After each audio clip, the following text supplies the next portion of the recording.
Is your vehicle stopping like it should? Does it squeal or grind when you brake? Don't miss out on summer brake deals at O'Reilly Auto Parts. O'Reilly Auto Parts. You're listening to the Archaeology Podcast Network. This is the CRM Archaeology Podcast. It's the show where we pull back the veil of cultural resources management, archaeology, and discuss the issues that everyone is concerned about. Welcome to the podcast.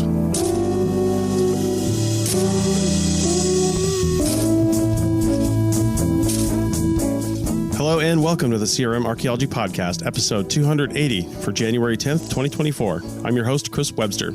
On today's show, we talk about making yourself a world archaeologist. So get your fedora and passport ready because the CRM Archaeology Podcast starts right now.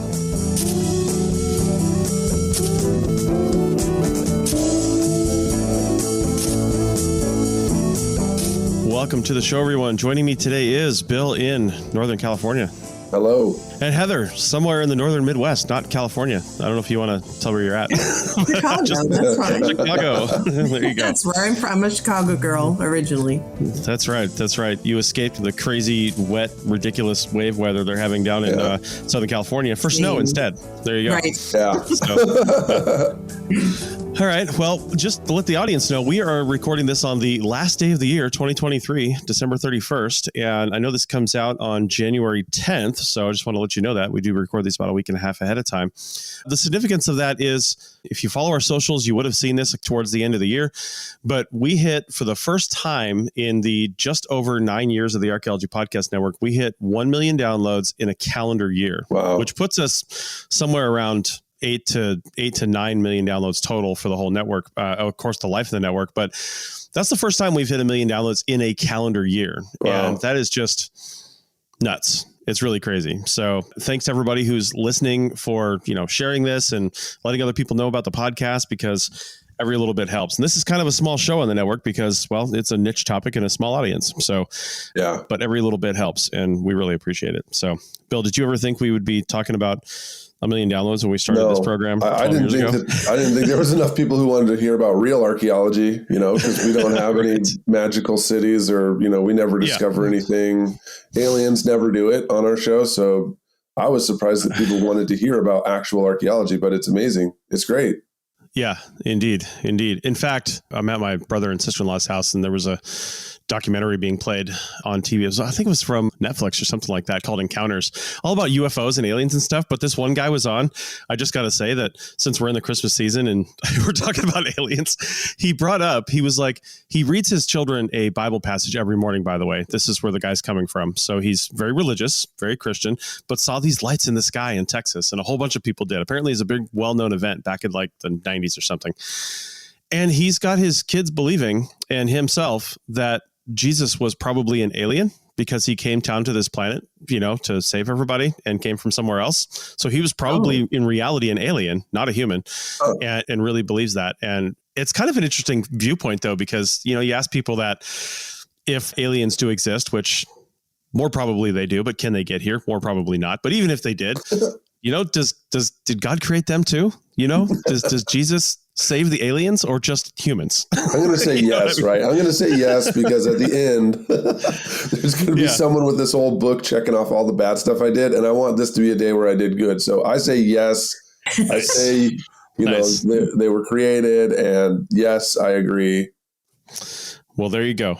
And it just, I'm only bringing this up in the context of archaeology because it would throw something like the entire archaeological record going back a certain amount of time into question if aliens did exist and things were actually turned out to be, all that kind of stuff. But it's all just wacky. We have a show on the Archaeology Podcast Network called Digging Up Ancient Aliens, where Frederick, one of the hosts, he pours over the Ancient Aliens episodes. Wow. God bless him, I got to say, because they're horrific, but he goes through them and brings through the evidence against basically everything that they're saying and just talks about the reality behind what they're talking about. So if you're interested in that kind of stuff, go listen to his show.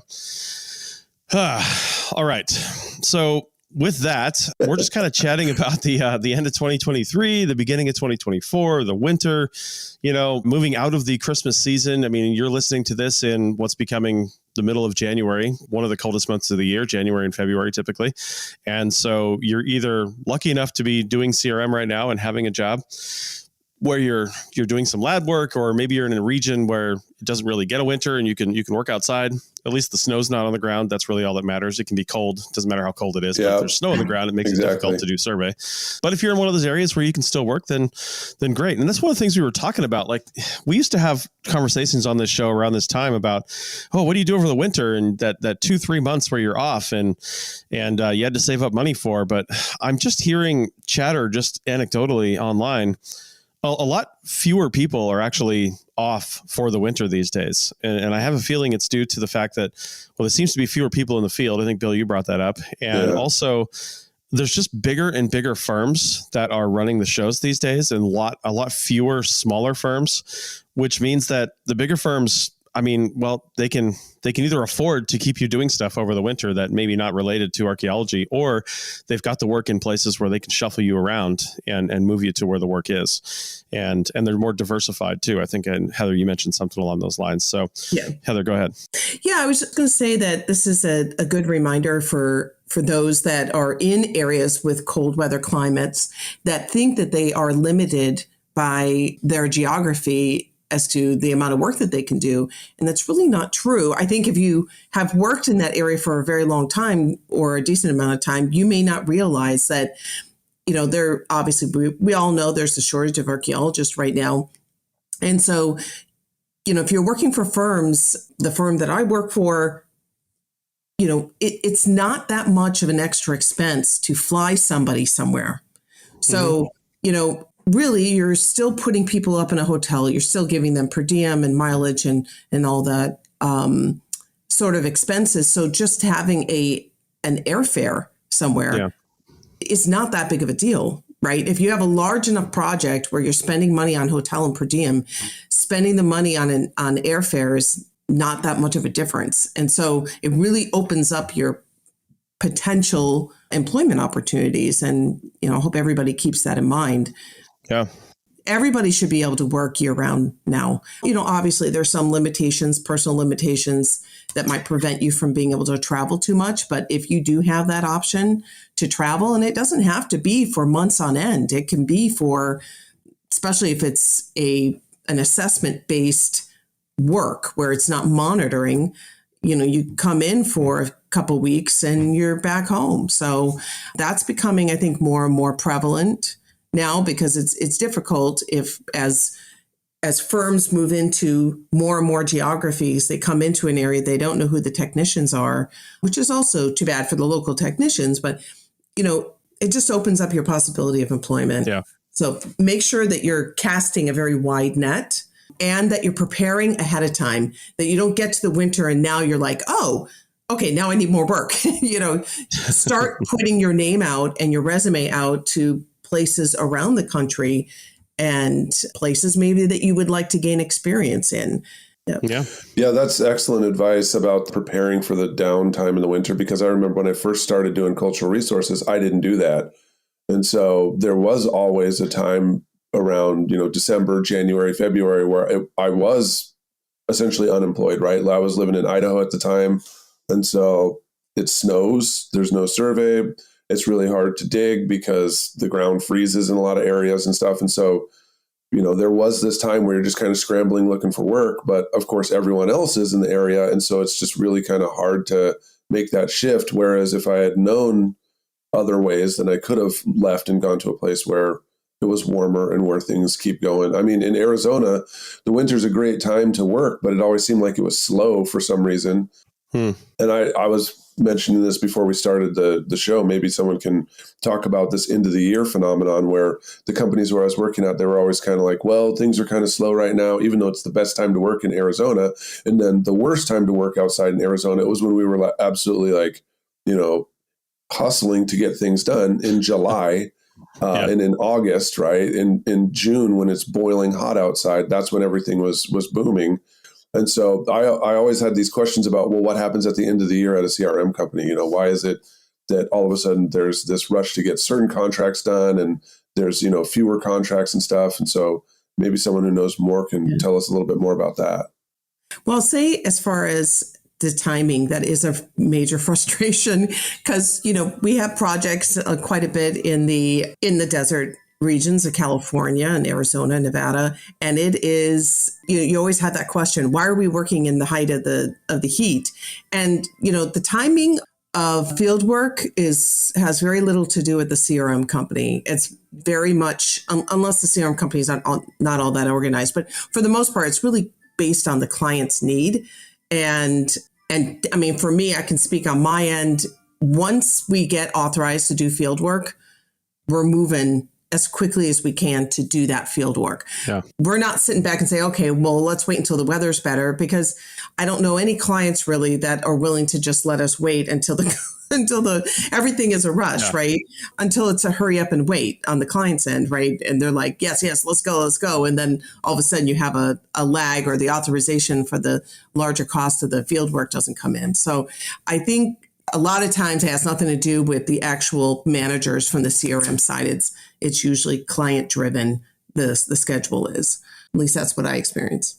Yeah, I've never seen a client say, "Oh, here's the project is signed, we're good to go. Start it whenever you want." It just doesn't work that way. Now, the exception might be some of the a little more esoteric, like BLM projects or even military projects, where it's just something they have to get done within a certain time. But there's not like, a hard, we have to start here and we have to end here kind of thing. So you do see those occasionally. But yeah, your general client-based work that's more, I guess, construction related usually is you're behind before you start anyway, because everything took longer to get started to begin with. So, all right, well, let's take a break right there and come back and keep talking about this on the other side. Back in a minute. Save on O'Reilly Brake Parts Cleaner. Get 2 cans of O'Reilly Brake Parts Cleaner for just $8. Valid in-store only at O'Reilly Auto Parts. O'Reilly Auto Parts. Welcome back to episode 280 of the CRM Archaeology Podcast, the first one of 2024. We're really jumping up there in time. It's crazy. Yeah.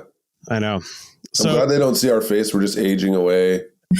I mean, Heather looks great, but you and I are just withering away, I don't know, Bill. I'm going to be 50 in like a year and a half, and I still don't have any gray hair. My wife hates me for that because she's 40 and is like, loaded with gray hair. Okay, well, that's just me then. I guess I'm the one who's withering away. I was looking at some pictures from like 4 or 5 years ago, and I'm like, who's that guy? What's going on here, man? Jeez. Now I look like Father Time, and it's only been like 5 years. Oh, man. All right. Well, we are basically just kind of chit-chatting here about end of the year, beginning of the year, and doing things. And one of the things I wanted to pick up here too was some of these firms, we talked about diversification of what your firm does, not only your own skill set. You should always diversify that, whether it's diversified within the field of archaeology or diversified within and without the field, outside the field of archaeology, right? So you've got some side hustle stuff that, could be a savior in times of need. So that being said, I just got to mention Chronicle Heritage, the former Paleo West. These guys seem to be freaking everywhere at this point, right? Mm-hmm. I mean, I know people that are working in Saudi Arabia on projects that they're working on. Mm-hmm. They're just getting contract after contract in Saudi Arabia because they're doing so much work over there, and they need people to actually do the work. They have laws, they have CRM regulations, and they need somebody to do that. And they don't have a lot of people in country apparently that can do that kind of work logistically, right? So Chronicle Heritage put up their hand, applied for the projects, and now they're just working over there consistently for the last couple of years. Well, AECOM's been there for a while. AECOM. AECOM's a big engineering firm. But the thing about Chronicle Heritage that gets me is they're archaeology, right? And they started as a smallish, pure archaeology firm, and then just grew up that way. And now they're buying other archaeology firms. They were bought by a big firm. So now they're Chronicle Heritage.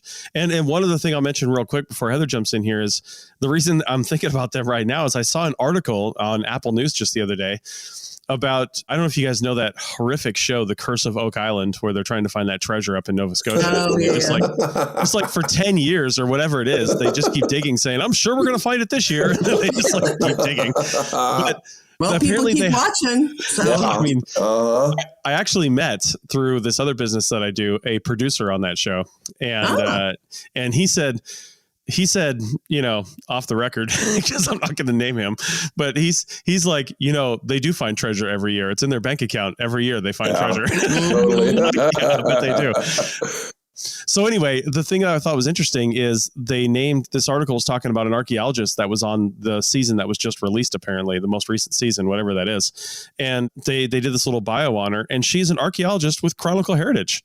And she was hired by Curse of Oak Island to be their archaeological representative for any cultural finds they may find there. And that's no shade on her. It's a wacky, crazy project, but it's still a project with heavy construction equipment that is digging up stuff in a heavily Native American lived area. Therefore, you need to do CRM. So I'm glad they because I can totally see how Hollywood could skirt past that. I guess I don't know. Is Discovery Channel Hollywood, whatever. I think that they could probably get away with it, especially if they're on private property.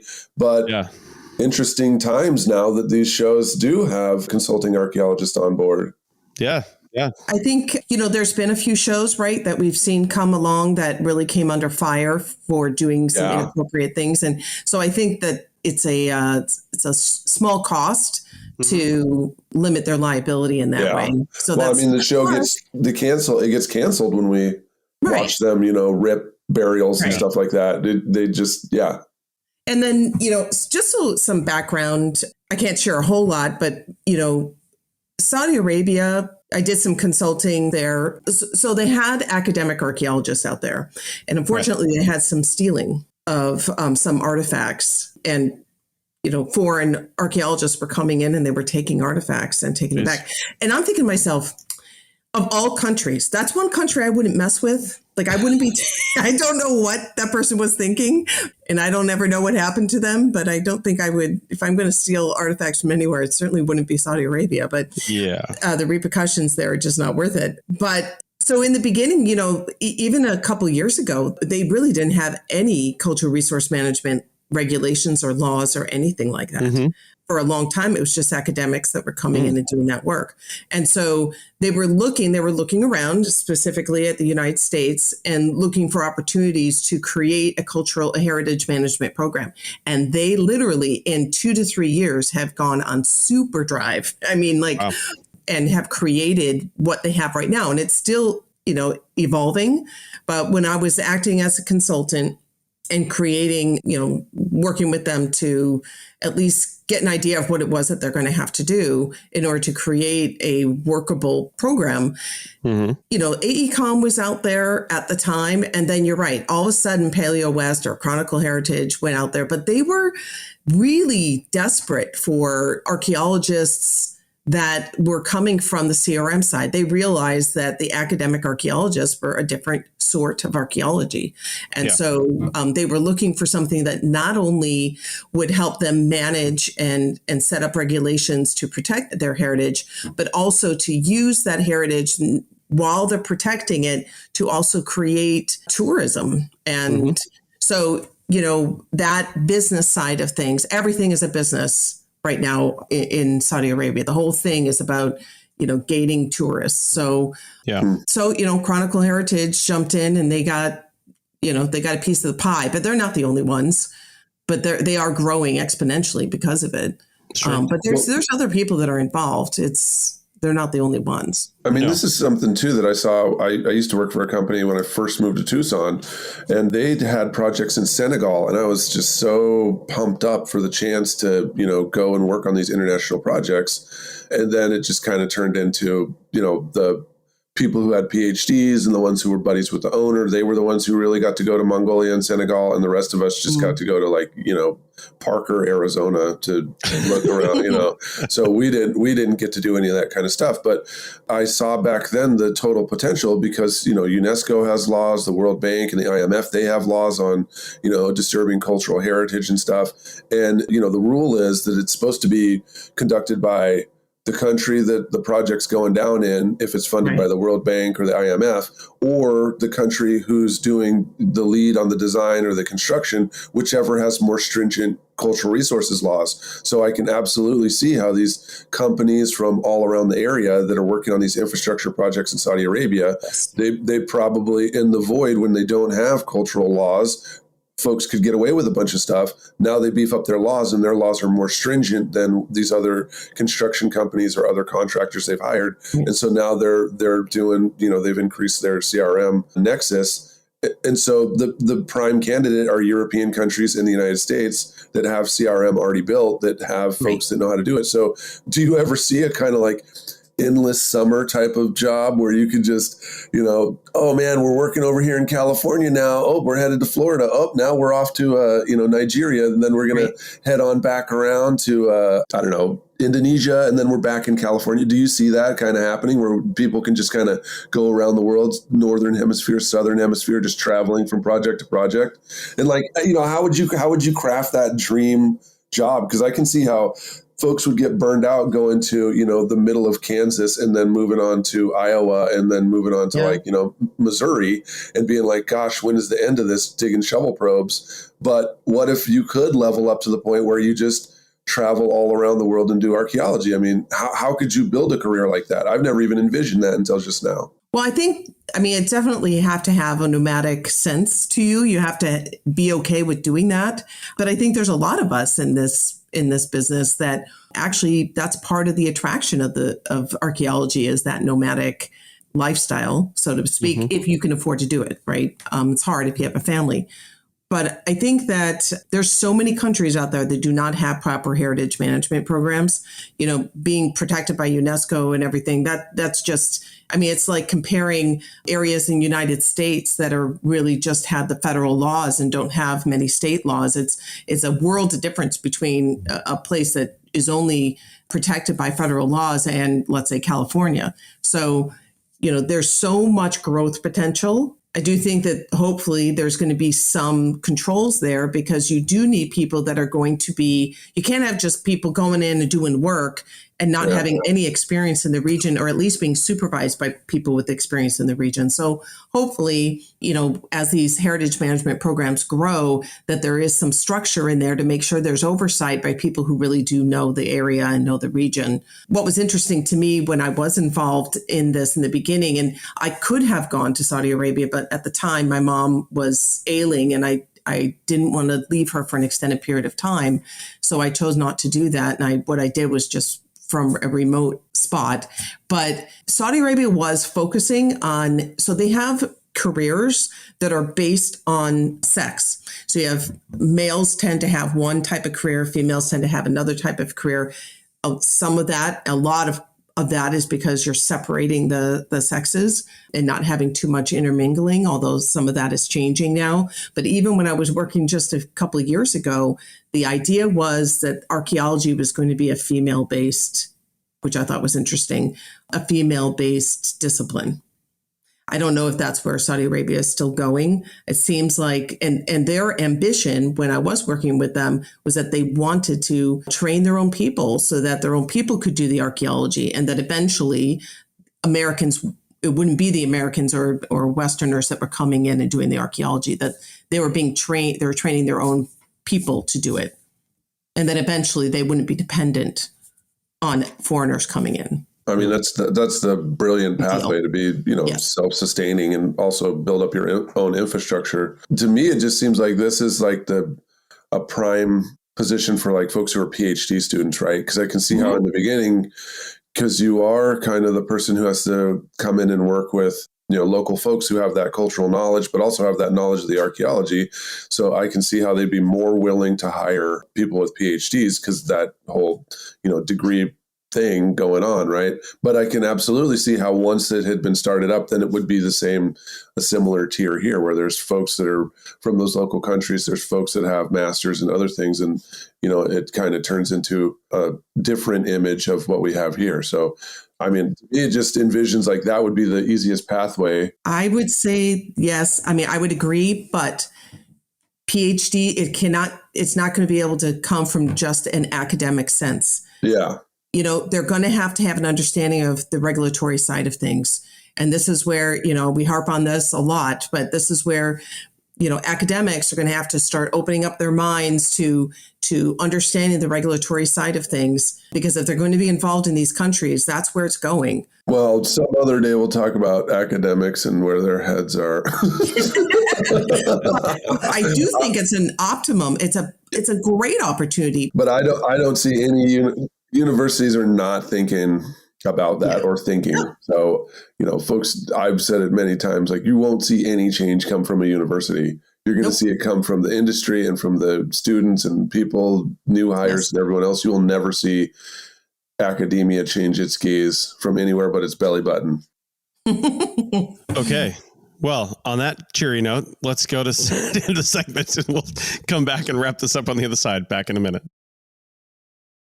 Welcome back to episode 280 of the CRM Archaeology podcast. And we're talking about, just the beginning of the year here and what you can do. And I tell you what, this went a completely different direction than we even talked about in the beginning. And that's, Bill's idea of creating a career in world archaeology, I mean, I want to do that is all I'm saying. My kids are almost graduating high school. I'm like, yeah. Let me tell you, man, Paul from the Archaeotech podcast, right? I mean, he was in archaeology, academia, got his PhD back in the late 90s, I believe it was, and late 90s, like I think at the end of the 90s, maybe even early 2000s. And then when him and his wife were having their first child, just kind of came to the realization that this wasn't going to cut it, as far as, career wise. And they lived in New York City and, it's just expensive. And so he ended up getting a job as an IT person, but still kind of keeping his toe in archaeology through some of his side stuff. But basically his main job was in the IT department at a private school in New York. And just a few years ago, he retired from there. And there was various reasons. He retired early for sure. It's not like he was, in his late 60s. I think he's in his early 50s now. But he retired from there and then wanted to just go back into CRM. He actually worked for me for a little bit on a couple of projects and just as a field tech. And he's got a PhD in archaeology from, 20 plus years ago. But he worked as a field tech. And then within a few years, I mean, he just kept finding small work. He was humble about it. He didn't care about where he worked. He didn't be like, I have a PhD, you're going to pay me this and I'm going to do this. He was just like, I just want to go dig some holes and get out of the house. So, that's basically where his attitude was. And he just kept at it though. And now he is the one I was talking about that is, spending months and months at a time over the last couple of years over in Saudi Arabia, working for, a company over there. Like we said, there's a number of companies working over there, but he's been working over there and doing different things. Plus he's keeping his toe in the academic side of things, keeping those associations together. So he's gone over and done some academic projects over there as well in Iraq and some other areas. And he loves the Middle East and working over there. And I think if you just keep your eyes open and you keep your options open and you don't continue to shut things down based on, these tiny little things that you can nitpick and say, well, I don't know about that. I don't know about this. What am I going to do about that? Don't worry about it. Just do it. See what happens. Right. Mm-hmm. Like, what's the worst that could happen? And people always try to find these little things. And this is not even related to the topic, but it's related to the apathy people have. But every time I talk to somebody about RVing, right? Like my wife and I, as everybody knows, it's been 3.5 years now. We've been living full time in an RV. And I always get people that say, oh, I wish I could do that. And I'm like, okay, why is there a full stop at the end of that sentence? Like why aren't you doing that? And like, well, I've got this job. Well, I've got kids. Well, I've got blah, blah, blah. It's like, okay, literally everybody I know that's doing this has jobs, has kids, has pets, has all the things that everybody else has. They just found a way to make it work. So quit your bitching, right? And find a way to make it work. And I know that there are big logistical hurdles that people have, but if there's something you want to do, just write it down, figure out what that career looks like, that thing that you want to do. Maybe it's only for a year and then just do it, just find a way against all odds and just do it. And the other thing too, because you started off with talking about how we have a million folks listening to the podcast network, right? I mean, I remember in those early days, the whole idea was to talk about cultural resources to try and help people, navigate the careers that we'd had for a long time. And both of us were, in between jobs and going all over and, trying to find work. And, you started a company. I went for a PhD program, but the whole thing was like, how are we going to make this work? And there wasn't really any archaeology podcasts except for, absolutely produced stuff from, Nat Geo and stuff. And so we didn't know how it was going to turn out, but there wasn't anyone doing it. And so we just started doing it. And, it ended up, now we have 1 million listeners or 1 million downloaders. But the thing that we're talking about of being a world archaeologist, like there isn't a job for that. I mean, all the professors are stuck in their little niche, and we go to our little island or our little community and dig our little thing. And then we go back to our, musty little desk. So you can't be asking your professors how that's going to work. And we don't all work for international companies. So there's not someone who's like, oh yeah, I know how they got those contracts. They don't know how they got those things. Right. So even those companies that have those contracts, there's no one who's a specialist in world archaeology who just travels the world, right? So you're going to have to make it up. And if you think that this sounds awesome, I mean, just like Chris was saying, there's no pathway. You're going to have to discover this on your own, because no one's going to be able to give you advice. It's not like the CRM podcast where we had to learn how to podcast, but we knew about CRM. There's no one who's going to help you. You have to really invent this on your own. It sounds amazing. I want to try it. And so I don't know where to go, but I know I'm going to start figuring it out, because it sounds like there's CRM around the world, and I'm sitting around missing it out. Right. And I think, just use the resources that you have. Don't be afraid to ask questions. Start Googling. You hear here. We say, okay, if you're interested in going to Saudi Arabia, we said there's Paul that's there. Reach out to him, and those of us on APN are fairly accessible. So, I don't think you have to go it alone. Going to another country, especially one that is culturally very different than yours, is exciting, but there are some realities you need to consider. So yes, you can go, but don't go with wild abandon. Go smartly, but don't let those details stop you from going after something that's interesting. And especially those that are young, now that you're not tied down. When you start having children, it's a little bit more difficult. Take advantage of the freedom and independence that you have right now to go and explore and try different things. And that's the one thing with archaeology that I think sometimes can be very short-sighted. I understand the idea that we need to have regional experts. That's great. But I think that we get very stuck in our own methodology when we haven't worked in other parts of the world and the country. And so having experience in other parts of the world is just going to make you a better archaeologist. Yeah. Not only that too, Heather, you were kind of alluding to this, but if you're going somewhere like Saudi Arabia, for example, because they're the topic at hand, I mean, maybe take a look at their cultural laws and regulations. And if that's not something you want to abide by, then don't go there, because just your American passport is not going to shield you from what you may think are some relatively crazy laws, especially towards women. Yeah, and your American sensibilities are also not going to nag it. No. You can't go in there and just say, well, I'm just going to change things because that's the way it should be. It does not work that way in all countries. So definitely be mindful of that and make sure that you're going in a smart way. But with that said, if that's something you want to do after you do some decent amount of research, go for it. Yeah. The opportunity is there right now, more than it has ever been. The opportunity is there. I'm seizing the day. That's it. That's you're doing it. Our next podcast. I'm going to find a project there.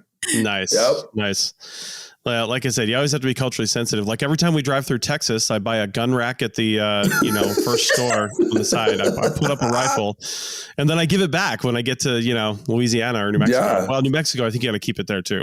Whenever I visit my family in Idaho, I get one of those bumper stickers that says, "For a small town, this village sure has a lot of idiots," and then I take it off when I get back. Nice. All right. Well, anything else at the first podcast of the year that we really want to bring up and start the year off right with, guys? Well, I think, we had talked about it offline as far as timing, the end of the year. What are these rushes that sometimes we see? I think we've already established that for clients, typically field work and rushes of getting projects done are definitely client generated, those requests. But the one thing, it's a good reminder, I tell my kids this too. It's not always the smartest person that is the most successful at a company. It's the person that causes or creates the least amount of trouble for their management. And that almost always is turning in your paperwork on time, doing your expenses, making sure your logs are in on time. Those are the ones that are going to get consistent work. So this is the end of the year is usually when you have this push to make sure that all your records are in for expenses.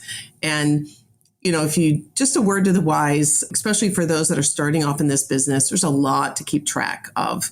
Don't give away your money by not turning in your expenses, because there is a finite amount of time to turn in those expenses. So just make sure that you're doing that. You're keeping good records, that you are turning in your logs on time, because that's one surefire way of not getting hired again from a company is if you do the work and you're showing up, and it's, that's good on you to, be responsible in that way, but then you don't turn in your logs that demonstrate the work that you did. It's all for naught. So just making sure that you stay on top of your records. Don't leave it until the last minute on December 30th when the company's after you to turn everything in. Do it as you go. Right. Indeed. Bill, any final wise words of wisdom? Yeah, this year was pretty tough for me, so I would recommend that folks don't make archaeology your identity. Don't burn out.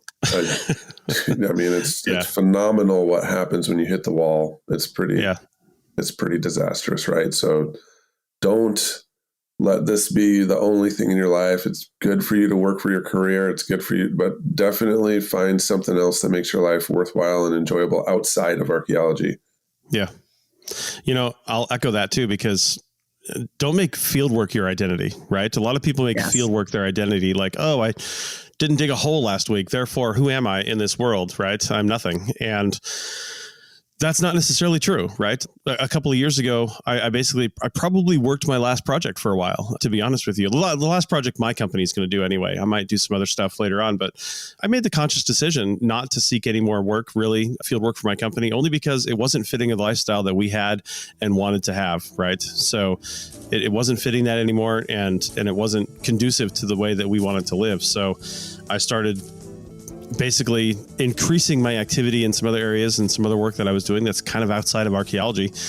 And now that's really paying the bills for now anyway, but that also doesn't define me. So, I'll just keep doing this until it's not conducive for me to do that anymore either. And then I'll do something else. So just try not to be defined by those things, like Bill said, and we'll go from there. And I think Bill dropped off the call. So the internet has said, this is all done. Heather's still here. But, the internet's had it. So with that, I think we will leave you with the start of 2024. Hopefully it's a good one for you. And feel free to email in with any questions. We don't have to put them online, but we do have some people here that have had some good experience, and we might be able to help you through some stuff. So hit us up in the show notes at archaeologypodcastnetwork.com. And with that, we'll see you guys later. That's it for another episode of the CRM Archaeology Podcast. Links to some of the items mentioned on the show are in the show notes for this podcast, which can be found at www.archpodnet.com/CRMArchPodcast. Please comment and share anywhere you see the show. If you'd like us to answer a question on a future episode, email us. Use the contact form on the website, or just email chris@archaeologypodcastnetwork.com. Support the show and the network at archpodnet.com/members. Get some swag and extra content while you're there. Send us show suggestions and interview suggestions.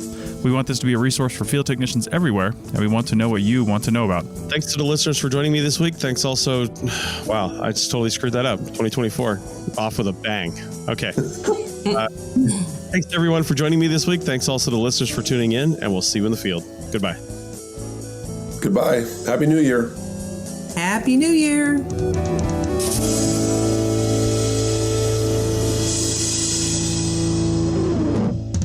This episode was produced by Chris Webster from his RV traveling the United States, Tristan Boyle in Scotland, DigTech LLC, Cultural Media, and the Archaeology Podcast Network, and was edited by Rachel Roden. This has been a presentation of the Archaeology Podcast Network. Visit us on the web for show notes and other podcasts at www.archpodnet.com. Contact us at chris@archaeologypodcastnetwork.com.